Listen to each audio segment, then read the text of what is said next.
Bonjour. Donc, la fonctionnalité suivante qu'on va étudier s'agit de scinder un fichier. Alors, qu'est-ce que c'est que scinder un fichier?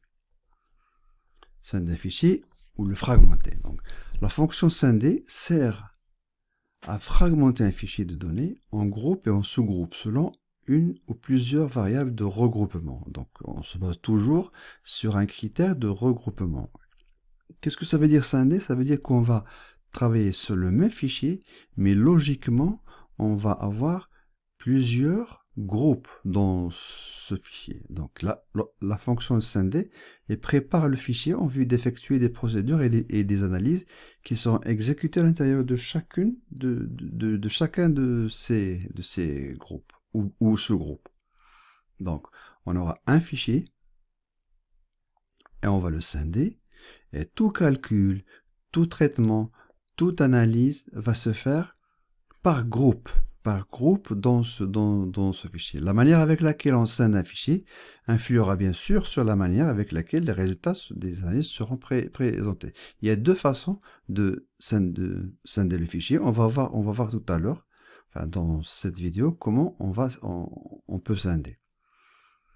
Alors, il faut faire attention. La fragmentation du fichier est logique. Elle n'est pas physique, elle est logique. On va garder toujours le même fichier, mais on va le scinder logiquement, c'est-à-dire le fichier physique.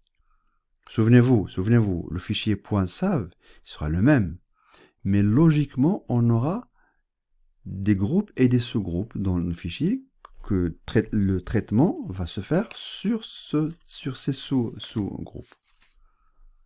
Alors, supposons qu'on a un fichier avec variable V1, V2, V3. Et remarquez, la variable V1, A1, A1, A, la variable V1, attendez, encore B1, B, B, B, B, C, D, D. Donc, combien j'ai de groupes? Si je prends le critère de la variable V1, j'ai premier groupe, deuxième groupe, troisième groupe et quatrième groupe. Alors, scinder. Je vais scinder selon la variable V1, selon le critère, on dit aussi, selon le critère de la variable V1. Et qu'est-ce que j'aurai? J'aurai quatre groupes. Le premier groupe qui a la même valeur de A, le groupe 2 qui a la même valeur de A, qui est B, le groupe 3, la valeur C, et le groupe 4, la valeur D. Donc, on a scindé le fichier. Et tout traitement, toute analyse, tout calcul, par exemple, le calcul de la moyenne, il va se faire sur ce groupe, il va donner une moyenne. Sur ce groupe, il va donner une moyenne. Sur ce groupe, etc. Alors, on va faire un essai. On va, devant vous ici, on va faire un pratique. Alors, j'ai lancé le SPSS dans mon ordinateur et je vais charger le fichier scinder-test. Ok, donc scinder-test, donc fichier, ouvrir, données. Quelles données je vais ouvrir? Moi, c'est dans mon répertoire, dans mon disque dur. Répertoire, non, c'est le bureau. Données pour TP. Alors, scinder-test. Ok, scinder-test. Alors, c'est un fichier qui contient quoi? Qui contient quatre variables. C'est les mêmes données, mais juste ils sont allégés. D'accord? Alors, je vais essayer de scinder le fichier sur la marque. Regardez la marque. La variable marque, la variable modèle, la variable type et la variable consommation. D'accord? Avant de scinder, je vais essayer de calculer des grandeurs ou des caractéristiques statistiques. Donc, je fais analyse, statistique descriptive, et je vais calculer quoi? Je vais calculer pour la variable moyenne consommation, je le fais rentrer dans la liste des variables que je vais prendre en considération. Option, qu'est-ce que je vais calculer?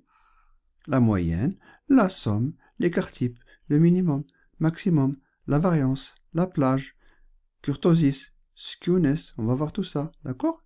Ok, poursuivre. Ok. regardez ma fenêtre des résultats. J'insiste encore.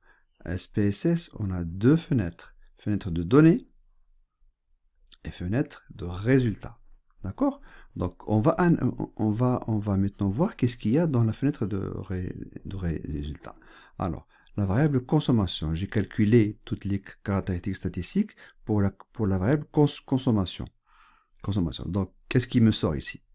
Il a étudié, il a traité 154 enregistrements, 154 lignes, 154 observations. L'intervalle est de 30. Minimum, maximum. Minimum de 15, maximum 45. La plus grande valeur est de 45, la plus petite valeur est de 15. Donc 45 moins 15, ça fait 30. C'est ça l'intervalle. La somme est de 3672. Ça veut dire que la somme de toutes les consommations est de 3672. La moyenne est de 23,84. Souvenez-vous, on avait trouvé la même chose. Écart type 4,28. Variance 18,34. Asymétrie et le kurtosis. Ok? Donc, regardez maintenant. Les résultats, ils sont groupés dans un seul tableau. Je vais revenir à ma fenêtre de données et je vais scinder maintenant le fichier. Donc, données, scinder un fichier. Alors, j'ai trois choix. Analyser toutes les observations, c'est-à-dire supprimer un scindement s'il existe déjà, ou bien comparer les groupes, ou bien séparer les résultats. Alors, entre ces deux options, c'est seulement la présentation des résultats qui va changer. Donc, comparer et séparer, on scinde, mais c'est seulement la présentation des données qui va changer. Et on va essayer de comparer les groupes. Comparer les groupes, mais selon quels critères? On a dit sur la marque. Parce que la marque, regardez, la marque, un groupe de Acura qui contient 4 observations, le groupe Audi qui contient 3 observations, le groupe BMW qui contient 3 observations, etc. Donc on va essayer de calculer pour chaque groupe quelques grandeurs statistiques. Donc, pour le manufacturer, c'est-à-dire la marque, je vais l'introduire ici. Remarquez que ici, je peux introduire plusieurs variables, critères composés.